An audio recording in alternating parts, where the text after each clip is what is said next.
Basically, we're looking for a more effective and efficient process to track down Asian honeybee nests. In the past, we've used bee lining, which is quite a lengthy process of training the bees onto the station, actually tracking down the nest in order to kill it.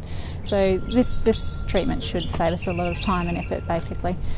The procedures are based on trials that have been carried out in Western Australia as well as Queensland on European honeybees, and also in the Solomon Islands on Asian honeybees, work done by Dennis Anderson. So they've had some success using this kind of treatment previously. Yeah, basically we're looking at the number of forages that are required to carry fipronil, which is the insecticide that is being used in this case, back to the nest to kill a nest of a certain size, and we're also looking at the distance of the bait station from the nest. We also want to test this in different environments, so in urban versus rainforest environments and that kind of thing. So the first thing they'll do is take a measure of the temperature, humidity, weather observations, just to see if this might have any effect on the progress of the trials or the results of the trials.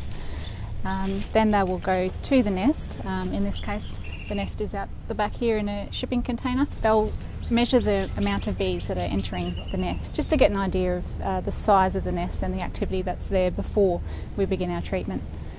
They'll also measure the activity on our foraging station, which is just a sugar syrup station basically that we've put out and trained the bees onto. And we just get an idea of how many bees are actually foraging on a regular syrup station. Our permit states that we can have the bait station in the field for up to 1 hour, but sometimes it's not out in the field for that long. It just depends on the target number of foraging that we want to achieve for each trial.